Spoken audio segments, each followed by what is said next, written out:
3 سوال حق ہیں اور 1 سوال بھی حق ہے بخاری مسلم کا.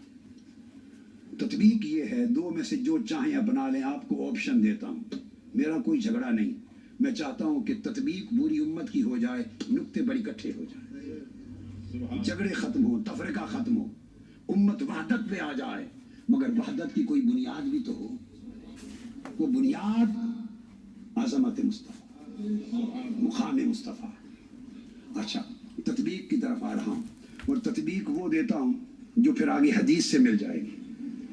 ایک تطبیق تو یہ ہو سکتی ہے, یہ جواب محدثین نے دیا کہ یہ جواب قبول کیا جائے کہ سوال تو 3 ہوں گے مگر بخاری مسلم نے 1 کیوں بیان کیا صرف. وہ یہ ہے کہ سوال 3 ہوں گے, پہلے 2 سوال آپشنل ہوں گے اور تیسرا کمپلسری ہوگا. ایک تطبیق یہ ہے, یاد رکھ لیں, اگر من ربو کا تمہارا رب کون ہے جواب آ گیا تب بھی دوسرا سوال ہوگا, اور جواب نہ آیا تب بھی دوسرا سوال ہوگا. یہ طے ہے, اس پر کوئی اختلاف نہیں. سن لیں, کوئی اختلاف نہیں.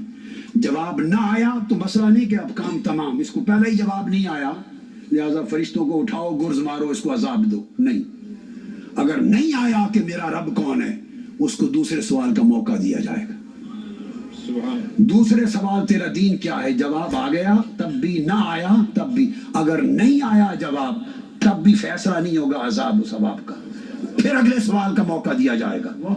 جب جن سوالوں کا جواب نہ آئے تب بھی اگلے سوال کا موقع دیا جائے, اس کو آپشنل کہتے ہیں کہ آگے بھی گنجائش ہے, چلو نظر انداز کر دیتے ہیں. دوسرا جواب نہیں آیا, چلو پھر تیسرا کر لو. دونوں کا جواب نہ آئے تو پھر بھی پوچھا جائے گا آگے. اور تیسرا سوال رکھا, بتاؤ میرے محبوب کے بارے میں عقیدہ کیا تھا. اگر یہ جواب نہ آئے تو اس کے بعد کوئی چوتھا سوال نہیں. اس کے بعد فرمایا پکڑ لو اس بے ایمان کو, کلمہ پڑھتا تھا اور میرے مصطفیٰ کی شان نہیں پہچانا.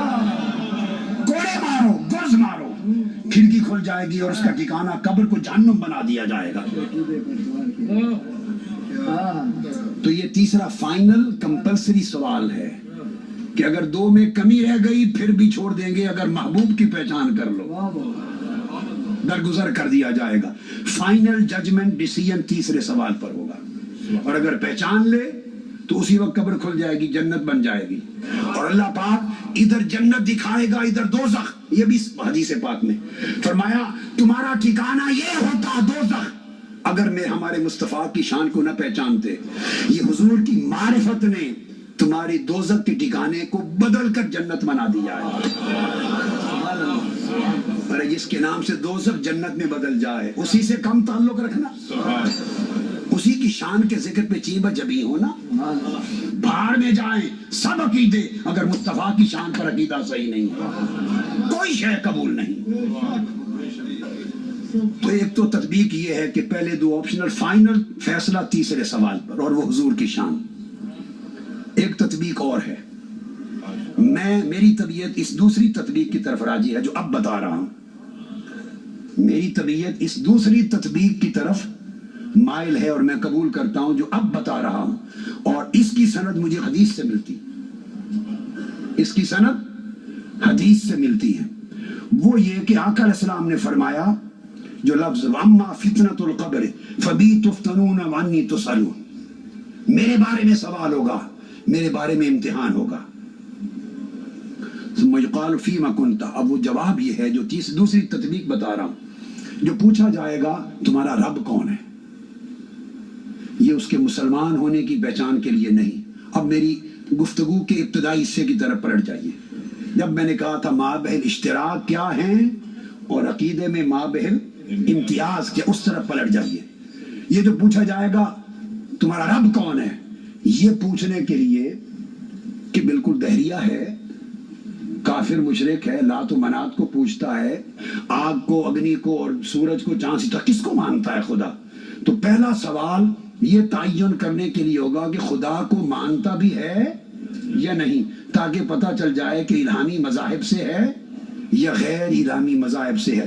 پہلا سوال پہلی تقسیم کے لیے ہوگا. اس نے کہہ دیا میرا رب اللہ ہے, تو اللہ کو ماننے والے یہودی بھی ہیں، اللہ کو ماننے والے مسیحی بھی ہیں۔ اس نے جواب دے دیا میں اللہ کو مانتا ہوں، میرا رب اللہ ہے۔ تو اب دوسری تطبیق بتا رہا ہوں۔ پھر دوسرا سوال، تمہارا دین کیا ہے؟ اگر اللہ کو مانتا ہے تو وہ مسلمان بھی ہو سکتا ہے، وہ عیسائی بھی ہو سکتا ہے، وہ یہودی بھی ہو سکتا ہے۔ آپ بات کو سمجھ گیا نا؟ اب اس کی تمیز، وہ جو میں نے ماں بہل امتیاز بات بتائی تھی کہ فیصلہ امتیاز کس پر ہے، کہ وہ تو تینوں مذہب مانتے ہیں خدا کو۔ تو اب دوسرا سوال اس لیے کیا کہ پھر یہ تعین ہو جائے کہ یہ یہودی ہے یا مسیحی عیسائی ہے یا مسلمان ہے۔ ماں دینوں کا دس تیرا دین کیے، 2 + 2 4 ہو جائے گا نا کھڑا، کہ اگر دین اسلام کہے، دینی الاسلام، تو یہودیت کا خیال بھی گیا اور عیسائیت کا امکان بھی گیا۔ اب یہ مسلمان رہ گیا۔ پہلے 2 سوال کھنگالنے کے لیے ہیں کہ پتہ چلے کہ ہے کیا، کافر ہے، سکھ ہے، آتش پرست ہے، دہریہ ہے، کیا ہے؟ پتہ چل گیا کہ نہیں، رب کو ماننے والا ہے تو پھر یہودی ہے، مسیحی ہے، مسلمان ہے۔ جب اس نے کہہ دیا میرا دین اسلام ہے تو سارے امکانات گئے، اب رہ گیا کہ یہ مسلمان ہے۔ تو جب پتہ چل گیا کہ مسلمان ہے تو مسلمان کے لیے صرف ایک ہی سوال ہے۔ جب اس نے کہہ دیا میرا دین اسلام ہے تو فرمایا یہ مسلمان ہے، مسلمان کے لیے اور کوئی سوال نہیں، فقط مقام مصطفیٰ کا سوال۔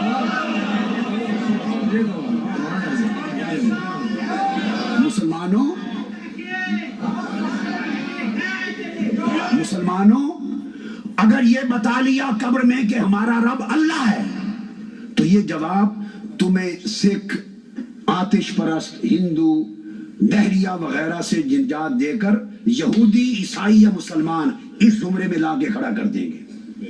اور اگر پھر بتا دیا میرا دین اسلام ہے تو یہودیت اور عیسائیت کو ختم، پھر تمہیں مسلمانوں میں شمار کر کے سوال ہوگا۔ اور مسلمان اب جنت کے لائق ہے یا دوزخ کے، اس فیصلے کے لیے ایک ہی سوال ہوگا۔ اور 10 ساڑھے سونے دے بارے تیرا کیا، اگر تو مسلمان ہے تو ایک ہی بتا، مقام مصطفیٰ کو کیا مانتا تھا، کیا لکھتا تھا؟ مانتا تھا ہمارے جیسے یا کوئی نہیں سونے ورگا؟ کیا کہتا تھا؟ بے بس مانتا تھا، بے کس مانتا تھا، یا مختار کل مانتا تھا؟ صرف بشریت میں کھسا رہتا تھا اور پریشان رہتا تھا، یا اس سے آگے بھی کچھ نظر آتا تھا مصطفیٰ کی شان کا، نورانیت کا؟ میرے محبوب کی شان کیا مانتا تھا؟ کہ علم تھا نہیں تھا، اسی گورکھ دھندے میں رہتا تھا، یا ساری کائنات ما کان و ما یکون کے علم محبوب کے قدموں میں تھے؟ کیا بیان کرتا تھا شان میرے مصطفیٰ کی؟ فرمایا جب یہ طے ہو گیا کہ مسلمان ہے تو فرشتوں، جب مسلمان کا پتہ چل جائے کہ یہ میت مسلمان کی ہے، اور کچھ نہ پوچھو، فقط مقام مصطفیٰ کا پوچھو۔ بس کیا عقیدہ